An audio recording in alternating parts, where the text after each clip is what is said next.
Welcome, everybody. It is exciting to see everybody join us today for Kamoy Lee's presentation. She will give us some more information about herself as she begins.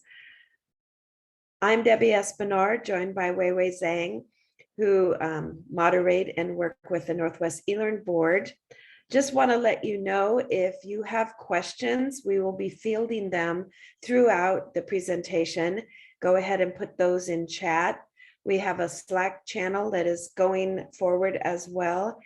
We're going to record the session and make it available on our conference site once that we're done and captioned. The speaker slides are also available on our conference website, and we'll post them as well in the chat. And then I'd like to say thank you to our sponsor, HonorLock, for helping us make the conference possible. HonorLock is all about humanizing online proctoring. If you want to chat with them, head over to their channel in our conference Slack. We'll put the link in the chat. So Kamoy, go ahead and get started. Welcome.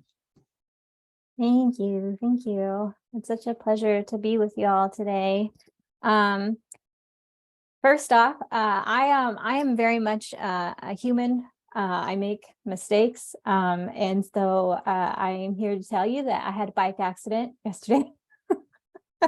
I hit the train rails for the trolley car in our downtown, and I have scuffed up my face and my chin, and hence the Band-Aid on my finger. And so, yeah.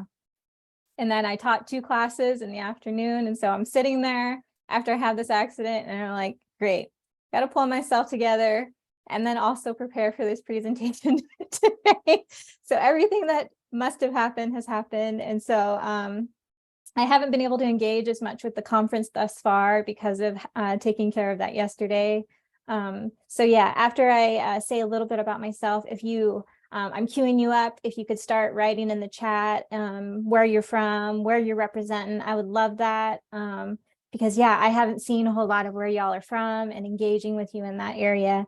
So I'm going to probably predominantly talk from my area, and you're either going to connect with it or not. And so I would like to be able to pick out those pieces where maybe you're not going to connect as much with me. So again, my name is Kamoy Lee. My first name is Kamoy. I use she, her pronouns. I live, work, and play in Portland, Oregon.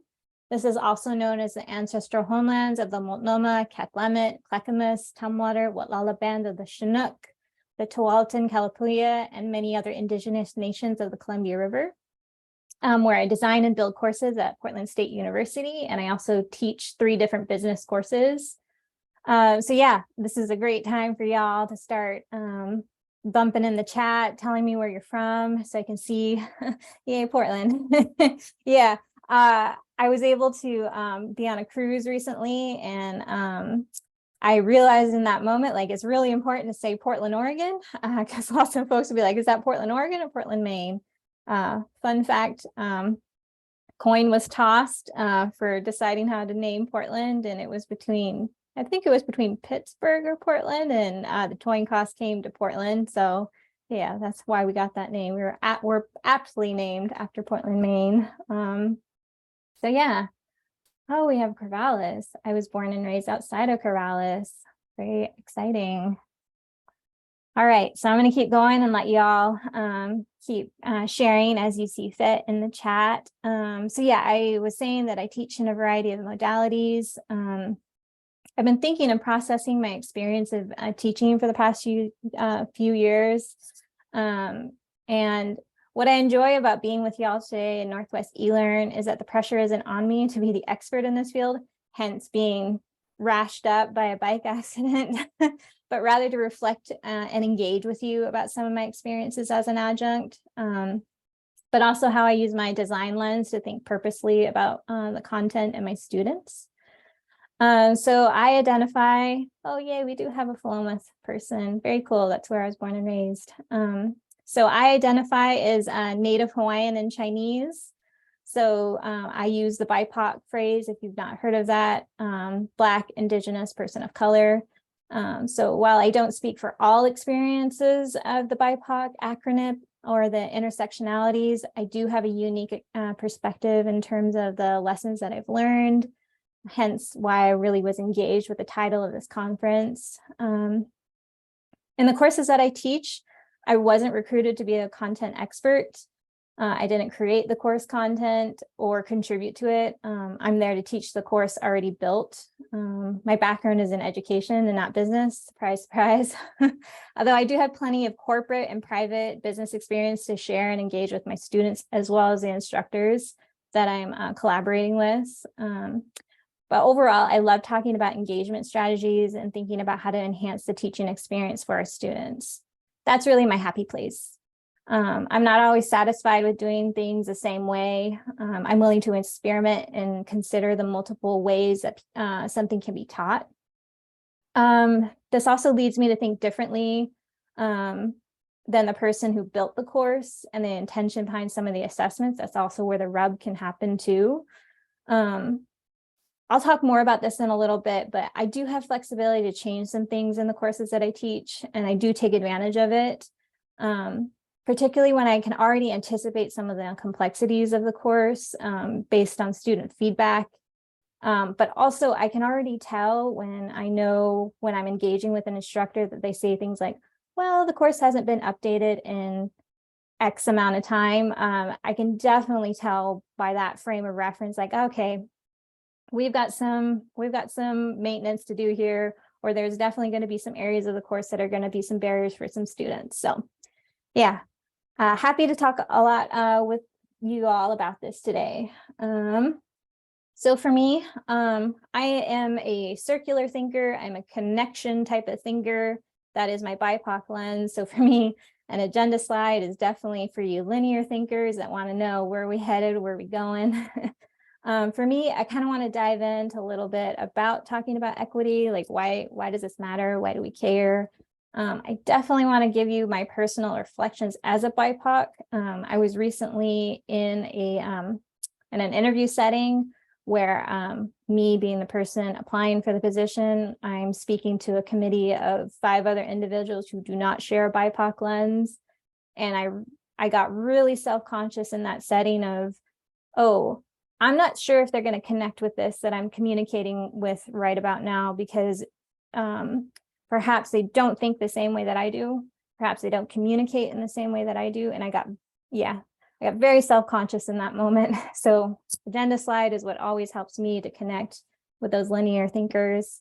I'm going to hit y'all with some practical examples that I use in my courses. I know that sometimes y'all come to these conferences, as do I do, selfishly wanting the takeaways. So yeah, I have some of those to share with y'all.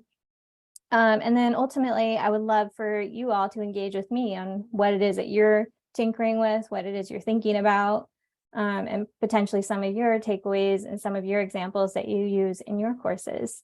So we are all here to learn and engage with one another. All right, so I would love it if we could talk about, what do you think about when it comes to equity? How do you define it?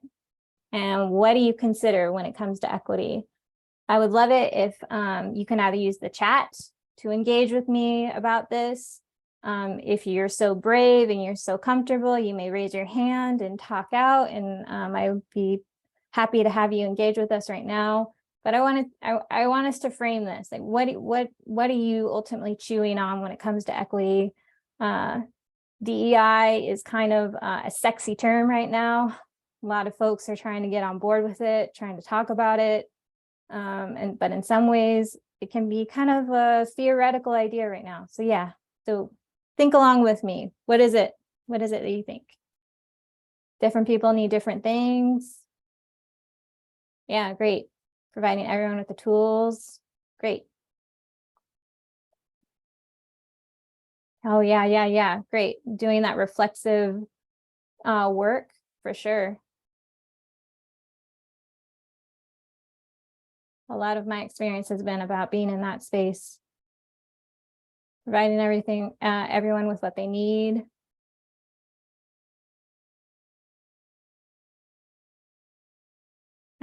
See themselves and their ancestors. Yeah, that's a tough one, especially for me with business courses.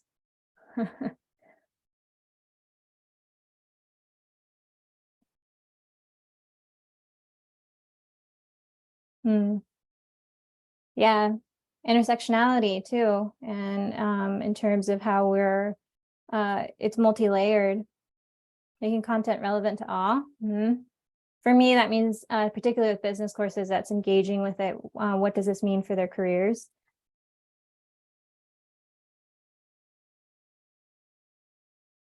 Great, thank you. Thank you for getting us started and thinking about that, trying to frame this. I especially love the piece about that reflective thinking and about our biases as well.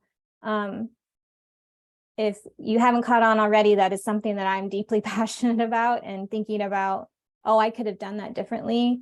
I could have not ridden my bike in that, in that way. I could have, been far more like focused and reflective in that moment.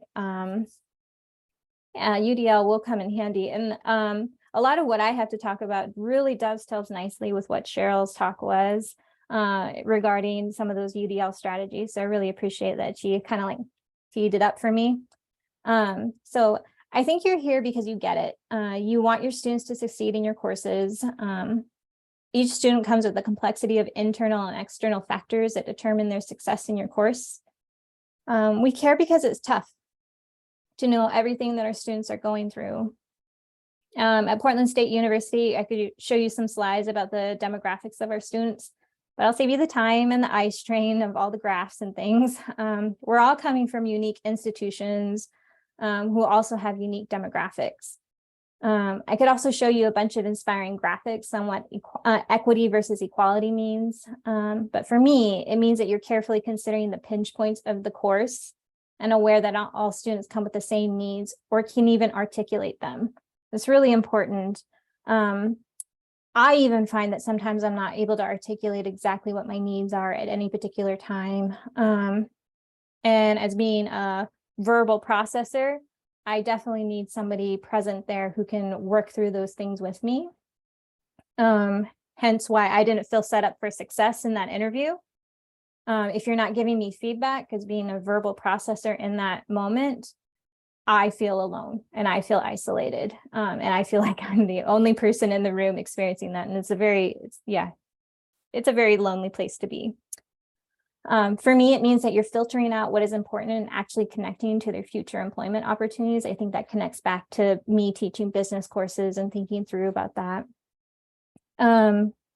So I have 3 4-credit core courses that I teach as an adjunct.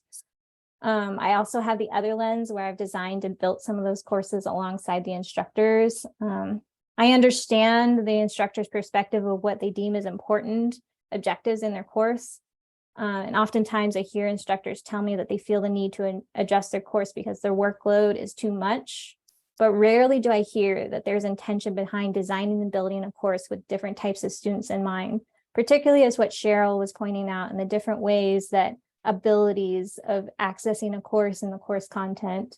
I think folks are getting more aware of that, but in general, it's not the first place that we start at.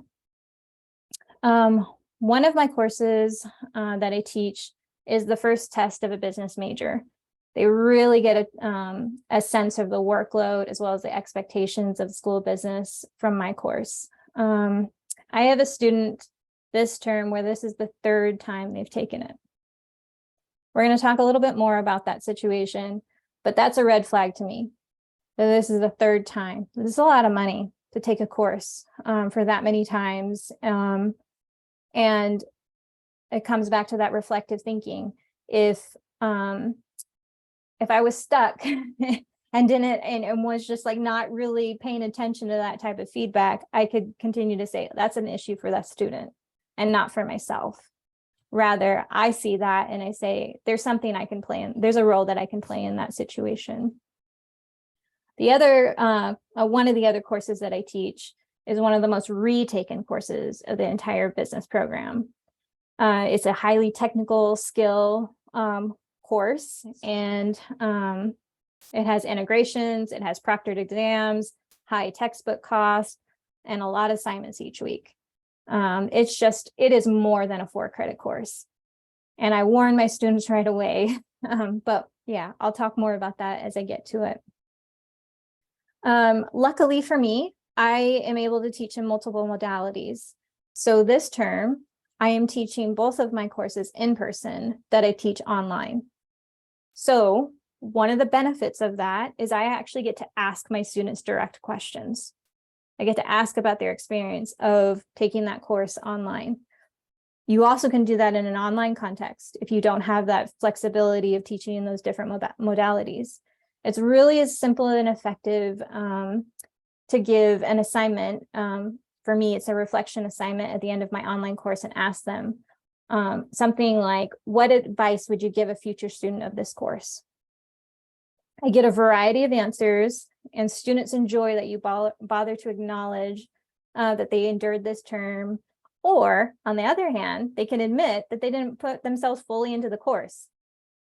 Those critical thinking skills and to be self-aware enough to give me that type of feedback is really important to me and something that I value as I teach courses with practical skills. And I don't know, I feel like it comes back to I'm an academic first person and a business person second. I want them to think about those soft skills and engaging with me and having reasons for and being present with how they're feeling and what they're doing. I think we would be remiss if we did not recognize that mental health is a thing and it impacts our students. I had recently pitched the idea of why don't we partner with some of these mental health tools, maybe an app that helps with counseling. And I was balked at by my admin as if that they needed to take that on as a responsibility. However, I think it's important that we talk about it and that we acknowledge that our students are going through things. And sometimes are things that we are not connected with. All right, so moving ahead. So I wanted to talk a little bit about my experience in the classroom, predominantly online. And then I also want to frame something that might be something that you've not considered before. And that's the risk that your BIPOC colleagues are taking, the instructors, particularly in my situation. So something just to consider, just to think about. So some universities give very little wiggle room for adjuncts to adjust the course. At PSU, it varies based on the class you're teaching. So one of my courses, I get free reign. I can change anything I want. The only thing that has to stay the same is the final assignment. That's what the individual who hired me told me. On the other hand, when you're not told that you have free reign, in general, it's 10%. That 10% is really ambiguous. You don't really know what that means. So as a BIPOC, I feel a spotlight on me to do things right and to conform. But what do you do when you don't know what conformity looks like? For me, the rub starts to happen when I see that my students are struggling and feel weighted down. And I want to be able to retool the course because I see that happening. I then take risks in my approach to teaching the course because I'm considering how to decrease the barriers in my classes. I'm considering that equity piece. I want to give you an example of something that happened to me recently. I had a student that came to me and who was self-diagnosing their needs and telling me what they needed, and they didn't have a formal accommodation letter from the Disability Resource Center for us at PSU. I felt an immense amount of pressure to relent to this request as an adjunct because I don't feel like I can really say much. When you're an adjunct, you are at the whim of the feedback from your students, right? Like I could have gone back to the person. No, actually, I don't have somebody over that course who I would have been able to engage with and verify if that was the right thing or not, because it's another adjunct who created that course. So then there's this wiggle room of chain of command, right? Like trying to figure this out. On the other hand, it's unreasonable for the student to say things and make requests on how to change the course. So yeah, I felt in a bind. The student wasn't asking to like change any type of assessments or assignments in the course. It was merely like, can I have more time on this? Can I have more time on that? And then they were explaining to me some of the things that they were struggling with and how they were engaging with the course content and how they didn't like that it was going in an orderly fashion, that was too overwhelming for them. And it was hard for me to understand exactly or take apart what it is that they were experiencing, because it was in conflict with what they were saying was happening with their situation. But I believed them, and I gave them good faith, because what they were asking was for more of a leeway on deadlines, and I was okay with that type of situation. On the other hand, it opened my mind to adapt a course for someone who maybe won't ask me to do that, and to anticipate that perhaps this person felt comfortable enough to approach me, but what about the student that wasn't comfortable enough? So thinking proactively about understanding where our students are coming from, what it is that they're thinking. Cheryl was talking a little bit about like when our students have those accommodations and when they don't, and where that comes from when they don't have that accommodation letter. I immediately related to that sentiment, because I've seen that happen. I have found that when students are honest about what's going on in their lives, if I contact them and ask to have a conversation, they are more than willing to. Problem is the student that you don't hear from sometimes, and you don't know how to engage with them because they're not responding back. I've also been in that situation too. At the end of the day, you kind of have to let those ones go. But for me, I really want to have a conversation because I want to understand something that maybe I don't connect with, or maybe I'm missing, and to keep me in check. Sometimes for me, it feels a little isolating as a BIPOC instructor to try to figure that out and try and figure out what's happening. Are they, is this truly an accommodation that I need to pay attention to, or is this something where they're trying to take advantage of a situation? Because that has happened to me in the past. Another thing that I'll draw your attention to is that I give the option for students to orally present certain assignments to me, and online students don't take me up on this offer. I'm trying to figure out how to make it more welcoming because I've noticed that when I do this in my in-person classes, there is a sigh of relief. Yay, I don't have to do one more written thing. I can just tell her like what it is that I did, how I did it. So I know that it works, but I know that there must be some sort of anxiety that's happening in an online course where they see that choice and they don't want to take advantage of it. So I need to figure out a way to make it so that they're comfortable, and that it is okay to ask for that, because only 1 in 600 students has done that for me. And they didn't end up passing the class anyways, so I don't know. So I want to make sure that I give that choice, and I know that none of their other instructors in that section are doing that within that course. So I know it's unfamiliar for sure. So I want to make sure that I do make that that type of accommodation or that type of choice is more familiar and less feels like a risk to them.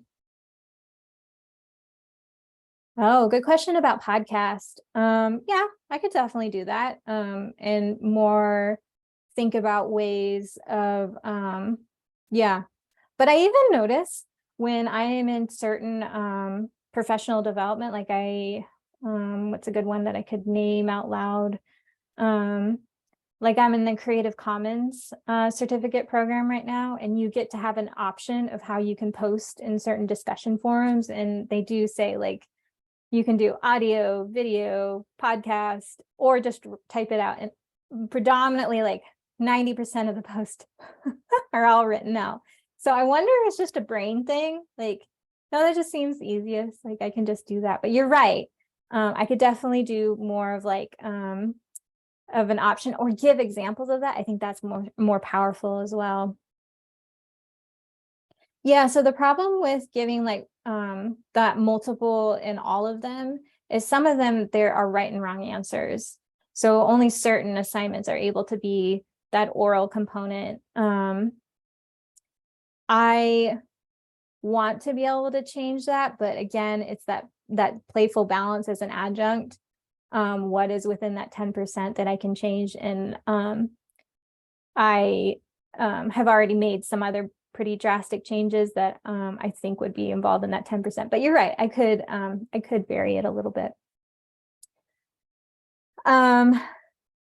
Oh, I wanted to mention that there's some really good research happening at PSU in regards to co-creation. I'm not sure if you're aware of this, but we have some colleagues on campus who are leading efforts in research on co-created curriculum and online courses.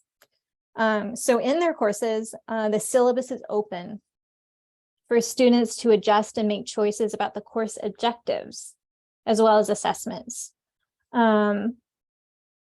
So these instructors are definitely doing something completely out of the norm, but also how that should be normalized and something as new and exciting. I think that if I partnered with that co-creation model a little bit more, I think this would reinforce my offer that an oral presentation isn't scary or unheard of, and that they've seen this before or know what to expect. Yeah, that's possible about the issues with privacy.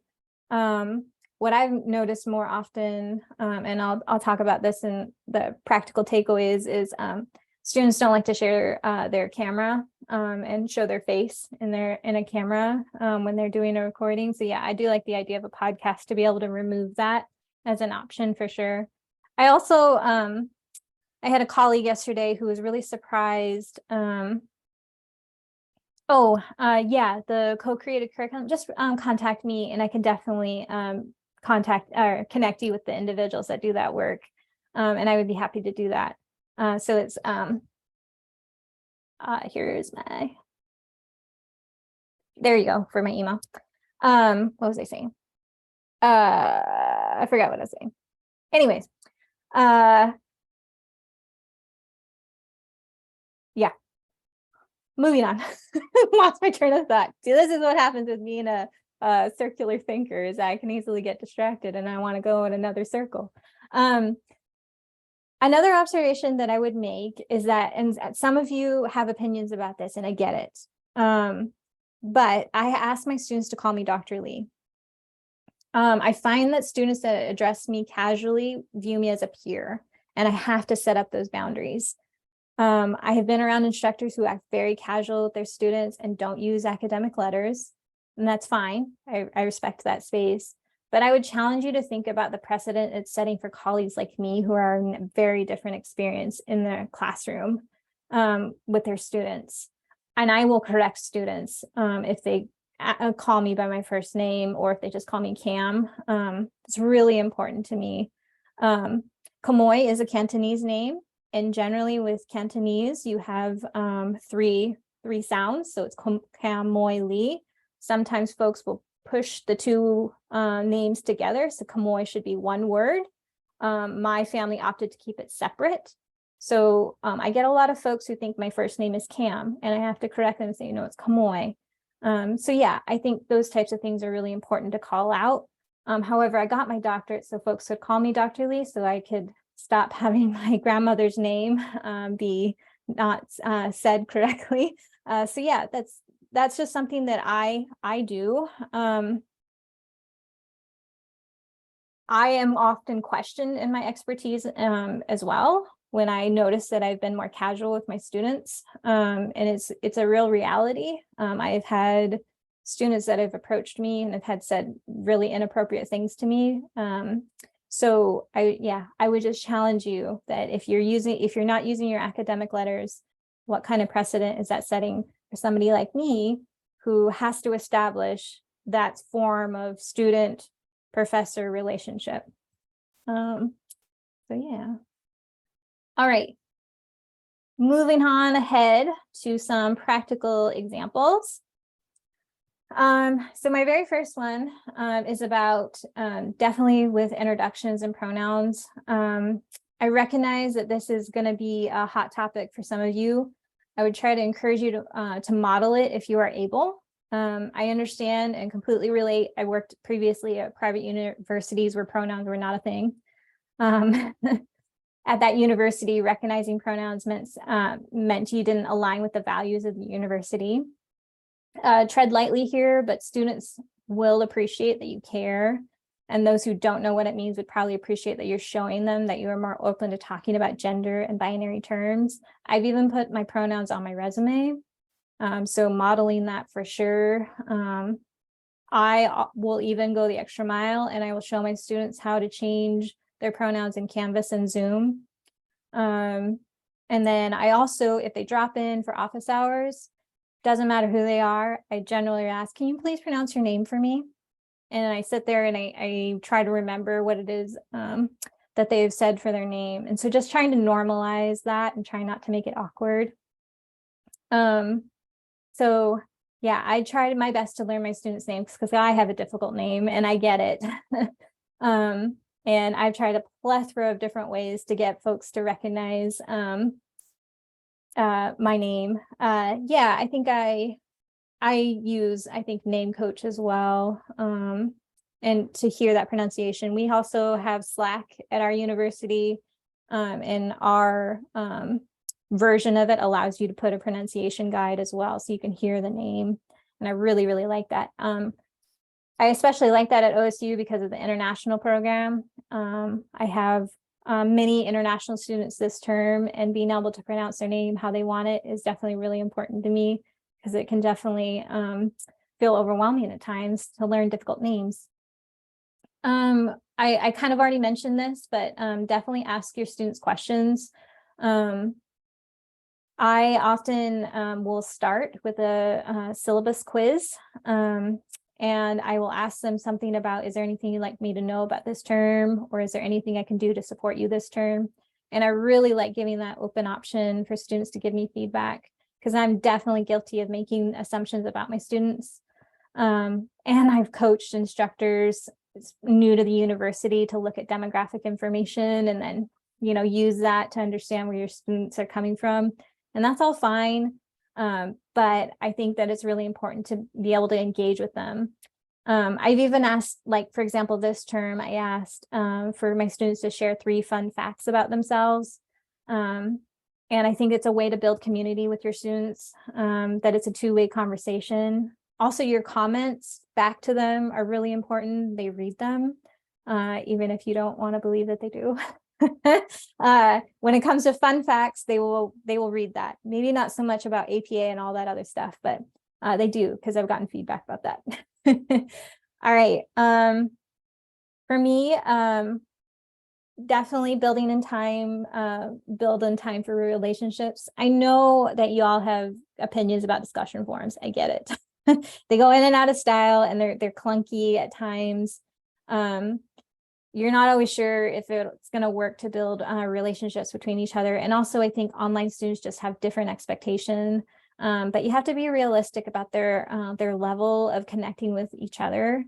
This term, my students created a Discord channel, and it's the first time I'm using it. Did I tell them it was my first time using it? No. But my personality lends itself to figuring out a tool and being okay with tinkering with something new. I realize that not all folks have that quality, but your students for sure know when you don't understand the tech. They see it, and I would encourage you or your instructors that you support to have them connect with a mentor, because it is a predominant thing that my students give me feedback on, is that my instructors do not know how to use the technology in the classroom, and it is frustrating, and it's a barrier for my learning. They don't say it in that way, but you can just see it in their face. Like, I don't know when this thing is due, because they don't even add due dates to the assignments, or they're not even using Canvas this term. So yeah, it'll continue to be a pinch point for us at PSU. And coming from my experience at other universities, I know it's a thing as well. I have seen a little bit of feedback about instructor saying that in general, they would love to see tech, like the requirement of using a laptop, go away in a classroom. I don't know that that's necessarily the reality, particularly in my business classes. I think we need to embrace it and prepare our students for career opportunities where they're going to have to use some sort of tech. Business and tech are so integrated at this point that it's only just going to get even more where they're going to have to get on board with it. So I can see other programs saying that, but not for a business program. My dean has a lot of support services with laptop loans, hardship funds, and specific tutoring for courses. So they do what they can to support their students, but also be clear of what you expect from your students as well. I will often change our classroom so that they have access to laptops if we have an engaging activity that requires that. But in general, I think that we need to be explicit on when we expect that to happen and when we don't, and how they can get access to that tech. But laying that out first thing is really important. I mentioned that I made some changes in my class recently. So what I've done is the flipped classroom model in terms of, rather than doing proctored exams, I went ahead and I removed those because I noticed that my students were stressed in that environment. And I also see it as being very much a racist and ableist software for the particular one we're using. It is not Honor Lock. I should mention that. So I took a risk by removing those formative assessments. But I also saw an opportunity for students to be able to present different skills as well as different content from that week. So we had weekly presentations where they would post in a discussion forum of a topic they wanted to see. I've been trying this term with that they create the quiz questions rather than actually taking that quiz, because I want to see what they want to be assessed on, and what they think that those quiz questions should be. In the future, if I am pressured to go back to proctored exams, I will probably draw from those questions to be able to make a new exam for them. So yeah, I really am enjoying that process. It even takes the pressure off of me because I get to see what it is that they want to learn about. For due dates for me, I have two different approaches to my due dates. For my business majors, I give a soft due date for a week. Usually that's Sunday. And then the hard due date, so the lock date, is going to be 1 week later. Then that would be the next Sunday. That works for my business major students. My business minor students, on the other hand, I've noticed a pattern. The business minor students see that hard date as the due date. And so they don't engage with that material until too late. And then I can see that they are last minute submitting those items. So what I consider tinkering with is, rather than making that following Sunday the absolute end date to that, making it Wednesday instead. So for me, it's tinkering around with those dates and trying to figure out what's going to be the most reasonable for my students, and understanding that different populations are going to treat it in different ways. And I don't want them at 11:52 trying to scramble to finish something. I want them to actually think about what it is that they're doing. And if that means that trying to engage with that at the very last minute and putting my course as being the very last one, I'm expecting more from them in that instance. And so I've noticed that pattern enough to realize and shift what it is that I could do differently. All right. My next two, I talked about this a little bit about allowing students to give presentations and applying their knowledge with those concepts. I also don't require that they turn on their cameras. I know what I was going to say earlier. It came back to me. My colleague visited my classroom recently, and it was surprising information to hear for her when I told her that my students don't like to go in front of a classroom and present. They would rather present from their seat. So I think that that is also emblematic of when we require students to turn on their camera. Like, they want it to be as casual as possible and it's like non-confrontational as possible. And I'm okay with that. I'm okay with not turning on a camera. I'm okay with knowing that they are applying themselves. Bullying is a real thing, and students are judging what's in the background. I mean, I only recently got a new laptop where now I can blur the background. Otherwise, You've always been able to see the different things going on behind me. But I also want to see them tinkering with a tool like Zoom to be able to record themselves, and because this is just reality of a type of job that they're going to get. They may have to use some sort of web conferencing tool. With so many students coming out of college wanting a remote style job environment, that is just a skill that they're going to have to practice and learn in time. And I want to see them fumble with that, and I want to see them to be able to figure that out on their own. Recalling your student experience. So for me, I recall when I've done when I was a student pretty vividly, but I'm just that type of reflector and that type of thinker. When we have done something facilitated at PSU where we have asked our instructors to be a student, there has been some tension points. They're like, no, I don't need to experience this as a student. But I would question that you kind of do. You need to see the experience of what it is that they're going through and navigating through an LMS. There are some great professional development opportunities out there. I mentioned Creative Commons. There's also the Online Learning Consortium, to be able to have that experience of being as a student and navigating through an LMS in that way. There's even MOOCs out there. There's some great MOOCs that can track you through a course, and you can see what that looks like. Because I oftentimes hear folks that don't do that. And it's just a connecting point to be able to talk with your students about that.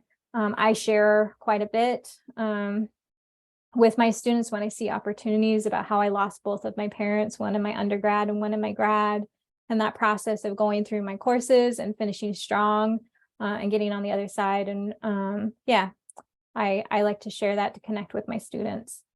All right, my last two. Cheryl talked a little bit about this, so I won't go very much into this, but just about the power of transcribing your slides. Make sure that you turn on live captions on your Zoom, because you never know what student is going to want to toggle those when they're meeting with you in an office hour. Who knows, maybe you mumble, maybe there's noise, things happening on their end. You never know. And it's so, you can't even tell that they turned on that live captioning.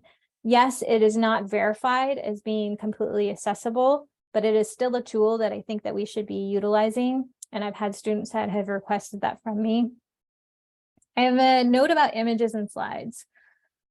Oh, so this is like kind of a mixed bag, but I'm just going to put it out there for y'all because I'm not sure if you've experienced this, but at PSU, we've had students that have given feedback that they are angered when there are pictures that pander to them in folks' slides that don't properly represent the student body, or the instructor does not connect with it at all.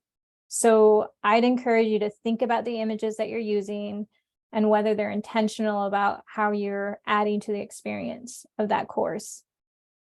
One thing that has been on a project on my mind that I haven't gotten to is thinking about collecting a list of BIPOC alums and actually connecting students with those alums rather than using slides with photos, like stock photos of folks that they don't connect with or don't represent them.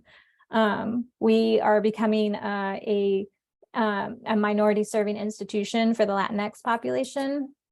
And so all the slides that I've seen, they don't properly represent that.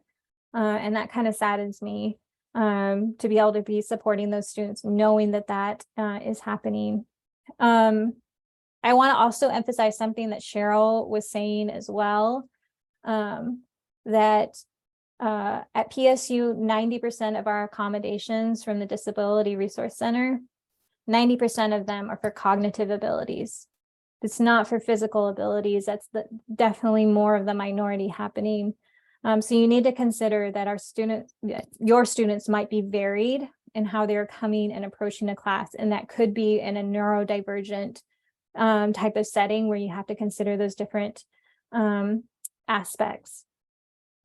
All right, last one. And I just want to mention that I only post one announcement per week. And I only, so I minimally try to engage with my students in an online course because it is information overload if I do that. So about the second week, I tell them what success looks like coming into the class. That also dovetails nicely into the last week before they're able to drop the course with a discount. So I definitely try to also put that on their radar on when is the last time that they can drop a course, and what does that look like in terms of offering a refund. And I'm sorry, I actually did have two more. I guess I'm doing great on time. That's what's happening. I don't know if you're going to connect with this at all, but sometimes I offer things that are going on in the Portland area. During COVID, I loved being able to connect folks with things that were happening online. And for them to be able to engage with that has been something that's been really great. And I definitely believe in continuous feedback in terms of doing a check-in at the midterm. I offer an extra credit opportunity for them to give me feedback about how the course is going. I also want them to know that I care about how they're doing in the course, and it's ensuring that I understand that it's a holistic experience to be able to be a college student. I really appreciate having that continuous feedback, and then trying to figure out how can I adjust the course based on the students for that particular term, because it's always changing. And I want to be sensitive to that and cognizant of that. All right, I rushed through that really quickly because for the last 5 minutes, I just wanted to open it up to see what has worked for you. What are you thinking about? What is it that you're, and then maybe like what questions remain for you about centering equity. And I would love it if you would use the chat or use the raised hand function about what that could look like. And that will bump up for the rest of our time together. Great, Kamoy. Let's go ahead, and Weiwei has put in our session evaluation and also presentation slide link, and then the session materials from the conference site. The transcriptions will be done probably within a month.